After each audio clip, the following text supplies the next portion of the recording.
अस्सलाम वालेकुम, मेरा नाम है जाज़ेब हाशमी और ये है टोयोटा फॉर्च्यूनर सिग्मा 2020 मॉडल। ये टोयोटा फॉर्च्यूनर का प्री फेसलिफ्ट वर्जन है जो कि पाकिस्तान में 2016-17 से आना शुरू हुआ था और ये गाड़ी अभी तक आ रही है। इसको एक बार फेसलिफ्ट किया गया था 2021 में और ये इस गाड़ी का बिल्कुल आखिरी वर्जन है प्री फेसलिफ्ट वाले शेप का। इसमें इस गाड़ी की हेडलाइट्स, टेल लाइट्स, बम्पर और इंटीरियर में भी बहुत सारी चीज़ें बेसिक सी आती हैं। इनको फेसलिफ्ट में थोड़ा सा रिफाइन कर दिया गया था और फेसलिफ्ट में इसके इंजन के अंदर भी कुछ ट्विक्स की गई थी जिससे इसकी हॉर्स पावर ज़्यादा हो गई थी। उन गाड़ियों के रिव्यूज़ मैंने ऑलरेडी किए हुए हैं, अगर आप उनके रिव्यूज़ देखने हैं तो आप इस आई कार्ड में देख सकते हैं। ये स्पेसिफिक कार 2020 मॉडल है और मेरे ख्याल से अगर आपको एक इस शेप की फॉर्च्यूनर चाहिए तो ये गाड़ी एक बहुत अच्छा ऑप्शन है, क्योंकि एक तो ये गाड़ी एज गुड एज न्यू है। इसकी कंडीशन अभी आप आगे देखेंगे। ये गाड़ी बाहर से भी और अंदर से भी टोटल जेन्युइन है और इसकी माइलेज 35,000 किलोमीटर है। अगर आपने इस गाड़ी के बारे में कोई इन्फॉर्मेशन लेनी है तो आप इस दिए गए नंबर पर कॉल कर सकते हैं या फिर आप साइकिल मोटरस्पोर्ट को विजिट कर सकते हैं। साइकिल मोटर्स की टोटल 2 ब्रांचेस हैं, एक रावलपिंडी में DH2 के गेट 1 के ऑपोजिट लोकेटेड है और फिर एक रावलपिंडी में मरी रोड पर लोकेटेड है। इन दोनों ब्रांचेस पे गाड़ियों की बाइंग एंड सेलिंग के साथ साथ गाड़ियों के काम भी किए जाते हैं, जैसे कि tents, wrap, ceramic coating, PPF, graphene coating. इसके अलावा यहाँ पे कलर PPF में भी एक और काफ़ी अच्छी खासी वैरायटी अवेलेबल है और फिर यहाँ पे एक पेंट बूथ भी अवेलेबल है जहाँ पे गाड़ियों में बेस्ट क्वालिटी का पेंट किया जाता है। सो गाड़ियों की मॉडिफिकेशन के किसी भी तरह के काम के लिए या बाइंग एंड सेलिंग के लिए cycle motors and cycle motorsports is the place. Overall it's a great Fortuner and today I am going to review it. Let's start with the exterior of this car. ये Toyota Fortuner 2020 model का front look है जो कि looks के लिहाज से अच्छा है। ये गाड़ी जब पाकिस्तान में लॉन्च की गई थी तो इसने काफ़ी तेज़ से अपनी मार्केट बनाई थी, क्योंकि कंपैरेटिवली पिछली फॉर्च्यूनर से ये गाड़ी बहुत ज़्यादा अपग्रेडेड थी। इसकी लुक्स वगैरह बड़ी एग्रेसिव सी आती हैं, इसकी हेडलाइट्स बड़ी पॉइंटी और शार्प सी हैं और इसके अलावा ये है भी काफ़ी फीचर इस तरह से कि ये एक तो इनमें ऑटो का फीचर भी आता है, फिर ये बाइसनॉन LED लैंप है और इसके अलावा इसकी आप हाइट को भी ऊपर नीचे कर सकते हैं। फिर इस गाड़ी में फॉग लैंप भी LED में आते हैं जो कि अगेन मेरे ख्याल से एक मज़े की चीज़ है। ये सिग्मा वर्जन है जो कि इस टाइम पे फॉर्च्यूनर का टॉप ऑफ लाइन वेरिएंट था।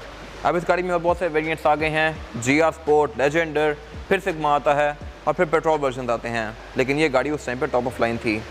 इसके अलावा अगर बात की जाए फीचर्स की तो यहाँ पे बहुत ज़्यादा नहीं दिए गए, जैसे कि हेडलाइट्स वगैरह ऑटो हैं, इसमें फॉग लैंप आते हैं, लेकिन फॉर्च्यूनर इस टाइम पे पार्किंग सेंसर्स ऑफर नहीं करती थी। इसमें पार्किंग सेंसर ना फ्रंट पे हैं ना बैक पे हैं। इसके अलावा फ्रंट पे काफ़ी मैसिव टोयोटा का एम्बलम दिया गया है और क्रोम वगैरह इस गाड़ी में बहुत ज़्यादा आता है। बाकी सब कुछ बेसिक है। इसके बॉन्ड में काफ़ी स्ट्रॉन्ग कैरेक्टर लाइन्स दी गई हैं, वाइपर्स गाड़ी के रेन सेंसिंग आते हैं और इस गाड़ी में पैराशूटर्स वगैरह भी आते हैं जो कि मैं आगे कवर करूँगा अभी। और स्पेसिफिक कार में बॉडी किट्स भी इंस्टॉल हैं जो कि इसकी लुक को और ज़्यादा एग्रेसिव बना रही हैं। अगर आपने इस तरह की बॉडी किट्स लगवानी है तो आप साइकिल मोटरस्पोर्ट से भी लगवा सकते हैं। और अगर बात की जाए इस गाड़ी की साइड प्रोफाइल की तो ये भी नॉर्मल सी ही है। अब भी फॉर्च्यूनर की side profile as it is ऐसी ही आती है जैसे यहाँ पे एक रिफाइनमेंट की गई है। सिग्मा में रिम डिफरेंट आते हैं। इसके अलावा बाकी एज इट इज़ नई गाड़ी भी ऐसी ही है और ये गाड़ी वैल्यू टू मनी है, इस तरह से कि नई फॉर्च्यूनर सिग्मा बहुत महंगी है, जबकि ये गाड़ी कंपैरेटिवली उससे 40-50 लाख रुपए सस्ती है, लेकिन सारे वही फीचर ऑफर करती है जो कि नई सिग्मा में आते हैं। इसके साथ मेरे काफ़ी फीचर अच्छे हैं, इस तरह से कि ये डिटेक्टेबल हैं, एडजस्टेबल हैं, इनको आप अंदर से ही बैठ के फोल्ड एंड फोल्ड भी कर सकते हैं और इसके अलावा इस गाड़ी में सॉफ्ट अनलॉक भी आता है बोथ ड्राइवर और पैसेंजर दोनों के पास। मैं इस गाड़ी को यहाँ से भी लॉक अनलॉक कर सकता हूँ लाइक दिस। प्लस इस गाड़ी के side mirror fold and fold भी होते हैं गाड़ी को लॉक अनलॉक करने के साथ साथ इस तरह से। इसके अलावा जो फॉर्च्यूनर का सिग्मा वेरिएंट है इसमें जो फुट रेस्ट है इसके ऊपर सिल्वर कलर की फ्रिल्स आती हैं जो कि इसको अच्छी लुक दे रही हैं। लेजेंडर में ये ब्लैक कलर में होती हैं और इसके अलावा रिम इस गाड़ी में इस तरह के आते हैं, फेसलिफ्ट में चेंज कर दिए गए थे। बाकी इसके ऊपर ये ओवर फेंडर्स दिए गए हैं और इसके अलावा इसमें कोई एयर प्रेस वगैरह कंपनी स्टैंडर्ड नहीं आते। फॉर्च्यूनर में रूफ रेल्स भी दी गई हैं। ये गाड़ी साइज़ में एक प्रॉपर SUV है, लेकिन कंपैरेटिवली प्राडो से थोड़ी सी छोटी है। V8 वगैरह से ये गाड़ी काफ़ी छोटी लगती है, लेकिन जो हैवाल S6 वगैरह होती हैं उनसे ये गाड़ी साइज़ में ज़्यादा बड़ी है और वैल्यू टू मनी इस लिहाज से है कि हैवाल अगर आप S6 भी लेना चाहते हैं तो गाड़ी अब 1,35,70 लाख की है। इसके अलावा क्योंकि ये प्रॉपर SUV है तो इसमें SUV वाले टच करने के लिए बहुत सारी फ्रिल्स दी गई हैं, जैसा कि इसकी रूफ में रूफ रेस कंटिन्यू करती हैं और इसके अलावा इसमें ओवर फ्रंट्स कंटिन्यू करते हैं। और ये फॉर्च्यूनर की सिग्नेचर कैरेक्टर लाइन इसमें जो विंडोज़ के आसपास क्रोम की फ्रिल कंटिन्यू करती है, इसमें कर्व दिया गया है जो कि सिर्फ फॉर्च्यूनर में आता है और ये कर्व इसकी चाबी के ऊपर भी दिया हुआ है। ये अगेन मेरे ख्याल से एक मजे की चीज़ है, ऐसी की लाइन वगैरह के अंदर भी आती है, बट करेक्ट लाइन शो को बात है कि ये गाड़ी फॉर्च्यूनर है। इसके अलावा इसमें क्वार्टर ग्लास भी आते हैं, स्पेसिफिक आप में टेंट हैं, वैसे ही ट्रांसपेरेंट आते हैं। बाकी फ्यूल डोर भी इसका यहाँ पे दिया गया है। और अगर बात की जाए इस गाड़ी के रॉयल लुक की तो ये भी आज भी कोई पुराना नहीं लगता। इसकी टेल लाइट्स वगैरह काफ़ी शार्प सी हैं, इनमें ये LED बार्स दिए गए हैं और इवन लेटेस्ट फॉर्च्यूनर की जो टेल लाइट है उसके डायमेंशन भी ऐसे ही हैं, लेकिन उसके अंदर जो टेल लाइट्स हैं उसमें कुछ डिफरेंसेस किए गए हैं। इसकी भी एक अपनी ही लुक है। इसका रिवर्स इंडिकेटर हैलोजन में आता है। इसके अलावा बाकी बेसिक वही फॉर्च्यूनर की ट्रिम्स दी गई हैं।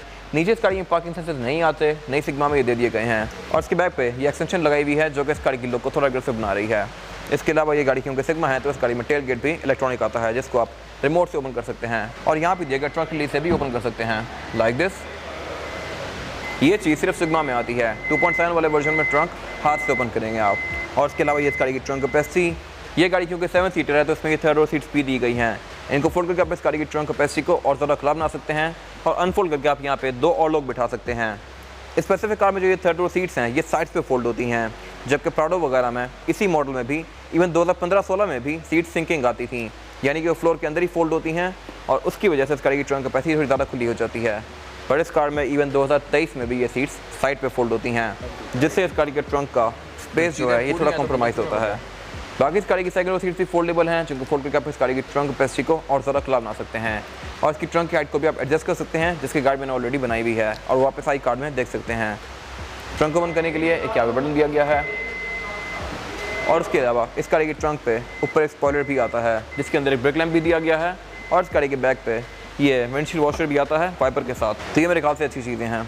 इसके बाद अगर बात कीजिए इस गाड़ी के इंटीरियर की, तो ये भी लुक्स के लिहाज से काफ़ी मज़ेदार है। सिग्मा के अंदर इंटीरियर इस कलर में आता है कैमल ब्राउन और ब्लैक के कॉम्बिनेशन के साथ, जो कि मेरे ख्याल से सबसे ब्राइट इंटीरियर है इस गाड़ी में। इसके बाद लेजेंडर आई थी जो कि ब्लैक और रेड में थी और GR आई है जो कि ऑलमोस्ट पूरी ही ब्लैक है। इन तीनों में मेरे ख्याल से ये इंटीरियर सबसे ज़्यादा लाइवली है, ये थोड़ा सा ब्राइट सा लगता है और इसके डैशबोर्ड की लुक्स भी काफ़ी अच्छी हैं। फॉर्च्यूनर वर्ल्ड वाइड और पाकिस्तान में भी अपनी मार्केट काफ़ी तेज़ी से बना रही है। इंडिया में भी ये गाड़ी लोग महिंद्रा थार वगैरह के ऊपर ज़्यादा प्रेफर करते हैं। इवन महिंद्रा की स्कॉर्पियो वगैरह से भी ये गाड़ी बहुत बेहतर है और परफॉर्म करती है उनको। और इवन महंगी होने के बावजूद भी ये गाड़ी पाकिस्तान में बेस्ट सेलर है 2023 में, और इवन इंडिया में भी ये गाड़ी महिंद्रा थार वगैरह को परफॉर्म कर रही है। कमेंट से मुझे पता लगता है। अगर इस गाड़ी की इंटीरियर की लुक्स पे बात की जाए तो इंटीरियर इस गाड़ी का काफ़ी मज़ेदार है लुक्स के लिहाज से, और अब ये गाड़ी एक लाइफस्टाइल व्हीकल बनती जा रही है। अगर बात की जाए इस गाड़ी के स्टीयरिंग व्हील की, तो स्टीयरिंग व्हील इस गाड़ी का लेदर की फिनिश में है और इसके ऊपर वुड की ट्रिप्स दी गई हैं। और इसके अलावा इससे फीचर भी बहुत सारे आते हैं। लेफ्ट स्पोक के जो कंट्रोल्स दिए गए हैं ये मल्टीमीडिया सिस्टम के हैं और राइट स्पोक के जो कंट्रोल्स दिए गए हैं ये इसका कैमरा डिस्प्ले के हैं। और फॉर्च्यूनर के सिग्मा वेरिएंट के अंदर पैडल शिफ्टर्स भी आते हैं, जो कि अगेन मेरे ख्याल से एक बड़ी अच्छी चीज़ है। रीवो में ये नहीं आते थे, GR स्पोर्ट तक, GR स्पोर्ट में आते हैं लेकिन उससे नीचे नहीं आते। और इसके अलावा ये इसका प्री फेसलिफ्ट मीटर है, जो कि लुक्स के लिहाज से हर किसी की अपनी ओपिनियन है। मेरे ख्याल से फेसलिफ्ट वाला इंटीरियर थोड़ा ज़्यादा मजे का है। ये मीटर बहुत ज़्यादा क्रोम में है और इसके अंदर ब्लू कलर की रीडर्स दी गई हैं और ये गाड़ी एज गुड एज न्यू है। अगर आपने कोई फॉर्च्यूनर लेनी है इस मॉडल की तो मेरे ख्याल से ये गाड़ी आपके लिए बेस्ट ऑप्शन है। आपको ये गाड़ी शोरूम की कंडीशन में मिलेगी बिल्कुल। इसकी रेड लाइन जो है ये 4.5 पे है डेफिनेटली, क्योंकि गाड़ी डीजल इंजन के साथ आती है। और इसके अलावा इसकी स्पीड लिमिट 200 तक है और सेंटर वाली स्क्रीन आपको बहुत सारी चीज़ें शो करवाती है, जैसे कि ट्रेस, एवरेज किलोमीटर पर लीटर वगैरह, इस तरह की सारी चीज़ें हैं। और इसके अलावा अगर बात की जाए इस गाड़ी के डैशबोर्ड की, तो इसमें पूरा एरिया ये चीप प्लास्टिक की फिनिश में है, लेकिन मीटर की हाउसिंग इसकी लेदर की फिनिश में है। डैशबोर्ड के फ्रंट पे भी यहाँ पे लेदर दिया गया है और ये जो सेंटर में एरिया दिया गया है इस पर भी इसमें लेदर आता है, जो कि इसकी फील को काफ़ी अच्छा बना रहा है। फिर इवेंट्स गाड़ी में बहुत सारे आते हैं, 4 डैशबोर्ड में दिए गए हैं और पीछे काफ़ी सारे हैं जो कि मैं आगे कवर करूँगा अभी। सेंटर में इसके क्लॉक दी गई है और ये इस गाड़ी का मल्टीमीडिया सिस्टम जो कि काफ़ी इंटरेक्टिव है, लेकिन अगेन फेस फिट्स में ये थोड़ा सा इंप्रूव कर दिया गया था। उससे नीचे क्लाइमेट कंट्रोल दिया गया है, जो कि इस गाड़ी में डुअल जोन है और डुअल इस तरह से कि इसमें एक जोन फ्रंट के पैसेंजर्स के लिए आती है और एक जोन रेयर पैसेंजर्स के लिए आती है। नई फॉर्च्यूनर्स में ये 3 जोन हो गया है। और उससे नीचे इस गाड़ी का 4x4 का कंट्रोल दिया गया है। इसमें 4x4 की जो सिलेक्शन आती है वो है H2, H4 और L4।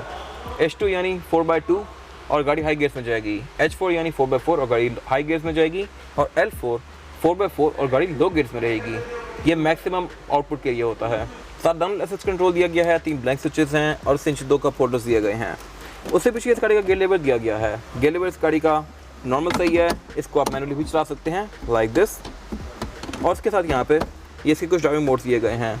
इस गाड़ी में टोटल 3 ड्राइविंग मोड्स आते हैं, इको मोड और पावर मोड, और इन दोनों को अगर आप बंद कर दें तो ये गाड़ी नॉर्मल में होती है। सारे इसकी हैंड ब्रेक दी गई है जो कि ट्रेडिशनल ही है और उसके पीछे इसका ट्रैक्शन कंट्रोल दिया गया है, जिसको आप यहाँ से ऑन ऑफ कर सकते हैं।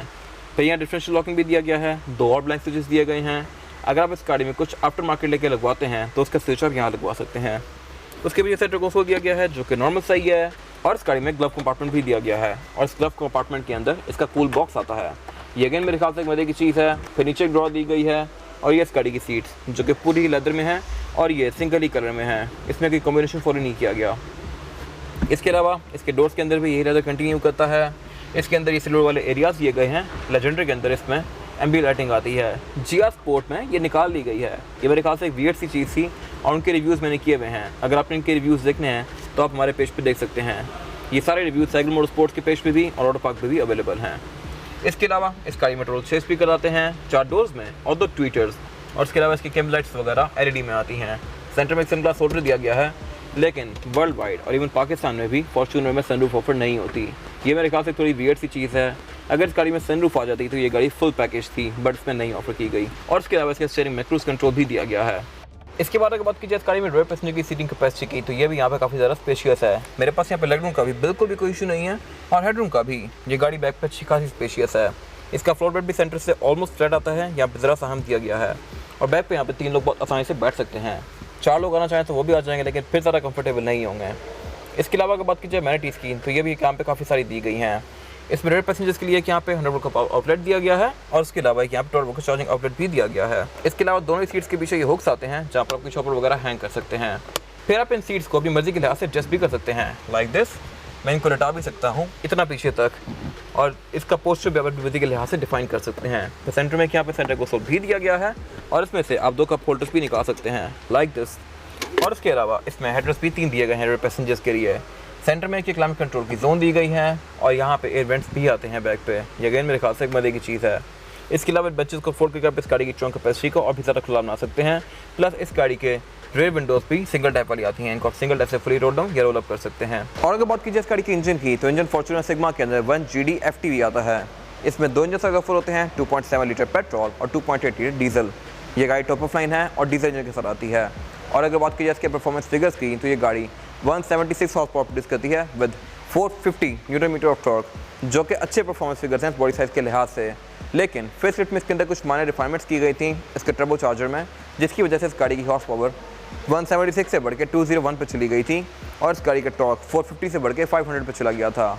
ये डिफरेंस नोटिसेबल है, लेकिन कोई बहुत ज़्यादा फ़र्क नहीं है। ये गाड़ी भी परफॉर्मेंस पे काफ़ी अच्छी है। और इसके अलावा ट्रांसमिशन इस गाड़ी में सिर्फ एक ही ऑफर होती है, ऑटोमेटिक। और इसके अलावा इस गाड़ी का जो बोनट है ये स्टैंड से ओपन होता है। ये मेरे ख्याल से एक अजीब चीज़ है, अगर ये हर रोड से ओपन होता तो अच्छी बात थी। बाकी इसके अंदर इंस्टॉलेशन वगैरह दी गई है। इस गाड़ी में ABS, traction control, stability assist, driving modes वगैरह भी आते हैं, जो कि इस राइड को अच्छा बनाते हैं। अगर बात की जाए एवरेज की, तो ये गाड़ी आपको विद इन सिटी 8-10 तक की एवरेज दे सकती है, डिपेंडिंग अपॉन ड्राइविंग पैटर्न। अगर आप इसको बहुत प्यार से चलाएं तो ये गाड़ी आपको 11-12 भी दे सकती है। लॉन्ग पे ये गाड़ी 13-14 भी चली जाती हैं, again depending upon driving pattern, जो कि बहुत अच्छी एवरेज है इस बॉडी साइज़ के लिहाज से। और इसकी फ्यूल की भी कोई खास रिक्वायरमेंट्स नहीं है। आप इसमें किसी भी तरह का डीजल डालें तो ये सही चलेगी। जस्ट डीजल वो की बहुत ही लो क्वालिटी का ना हो, जैसे कि अगर आप कहीं ऑटो सिटी जाते हैं और किसी छोटे से पंप से डलवा देते हैं पेट्रोल, तो उस केस में ये गाड़ी मसला कर सकती है, ये गाड़ी मिसिंग कर सकती है। लेकिन वैसे इसके डीजल की कोई खास रिक्वायरमेंट्स नहीं है। इसके बाद अगर बात की जाए इस गाड़ी के टायर साइज़ की, तो फॉर्च्यूनर सिग्मा में जो टायर साइज़ आता था और आता है यह है 265, 60 और 18। इस गाड़ी में 18 इंच का रिम दिया गया है, जो कि प्री फेसलिफ्ट डिज़ाइन वाला है। ये ग्रे और एल्यूमिनियम के कॉम्बिनेशन के साथ है। और उसके अलावा इसमें टायर जो आता है ये डनलॉप का है, डनलॉप टैन ट्रैक। ये एक अच्छा टायर है, और ये 0 से आपको 50-60 हज़ार किलोमीटर तक एक अच्छी राइड प्रोवाइड कर सकता है। ये गाड़ी क्योंकि 35 हज़ार चली हुई है, तो ये हाफ यूज़ हो चुका होगा। 60-70 हज़ार किलोमीटर तक ये चल जाएगा। इसके बाद आप टायर रिप्लेस करवाएंगे। ये टायर इटसेल्फ भी अच्छा है। और इसके अलावा फॉर्च्यूनर में ऑल व्हील डिस्क ब्रेक आती है, यानी कि फ्रंट पे और बैक पे चारों में डिस्क ब्रेक दी गई है, जो कि मेरे ख्याल से एक अच्छी चीज़ है। ये इस गाड़ी की फिजिकल की है। बैक पे फॉर्च्यूनर का लोगो दिया गया है और फॉर्च्यूनर की करेक्ट लाइन्स दी गई हैं। फ्रंट पे इस पर लॉक अनलॉक टर्न के लिए पैनिक बटन आता है, और इसके बैक पे भी ये टोयोटा की बैजिंग दी गई है। ये की काफ़ी सब्सटेंशियल है और इसकी फील भी काफ़ी अच्छी आती है।